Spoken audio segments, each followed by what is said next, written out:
Hello, third grade. Today we're making mini comic books. Here's an example of one I made a while ago. I have a front cover. I have all of these pages that I illustrated and wrote my story on. And then I have a back cover. We're going to make something very similar. But first, let's talk about how to make it, how to fold it, and then we'll talk about the story that you're going to put inside of it.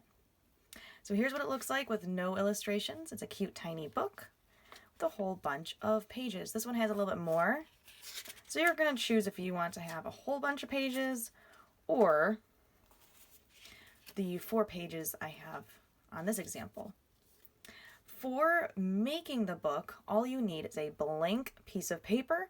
It can be a computer or a copy piece of paper and a pair of scissors. When you create your illustrations or the pictures in the book, you can use colored pencils, markers, or crayons, whatever you prefer. So let's get started folding. I'm going to go nice and slow. If you need to pause the video, please feel free to do that and then just resume it when you're all caught up. My first fold is I'm going to hold down one half of the paper, take my other half and fold it over.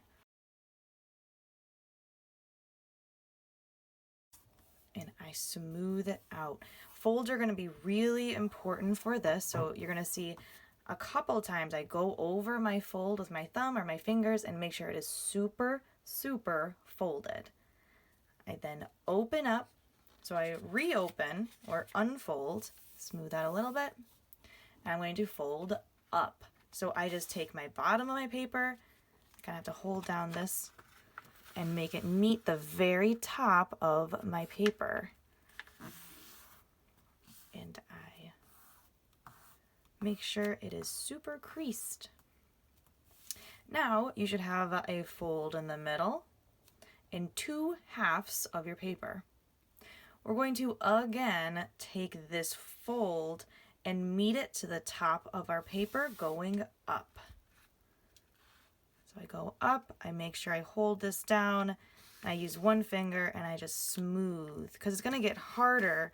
The smaller the folds, the harder it is to push everything down. All right, so now we have a long or horizontal fold. I'm going to unfold it only once. Only once. So now I still have, I can see 4 sections. I have that middle fold, kind of like a line. It's a guide, and then my middle horizontal line that goes through the center of it. Here's where we're going to need our scissors. I'm going to take my scissors and I'm going to cut. Here, I'll show the camera a little bit better. You see that little line we have? That line that goes right to the middle and right to the end. This is the line we're going to cut. We're going to not cut this or it'll just chop our paper in half. This is the secret line that's so very important. We need to cut this line and stop right there. Because if we cut it all the way, it's not going to be a book. It'll just be a half a piece of paper. So I snip all the way to that stop line. Doot. And I stop and I pull away. So now you should have 2 little flaps right here. And your paper should automatically kind of want to fold this way. And that's our next step. So when I have cut that little part right here, I fold over. I'm going to take this and make sure it's nice and smooth. And then these 2 little halves that are kind of floating, that's your cover, your front, and your back. You're going to take them and smush and fold it. Oop, and making a super smooth fold like that. And here's my little book.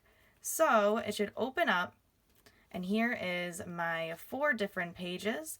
If you wanted the like many pages or you want more space to work, you take those scissors again and chop the top fold on that center piece of paper. Have your scissors meet the corner, just like that. You can open it up and you've got a bunch of more places to work. Now you're going to see that, see, it kind of opens up right here. You can use tape to tape that area, or you can use staples if you have that. If you want to just leave it, you totally can, but I think tape would help keep it a little book.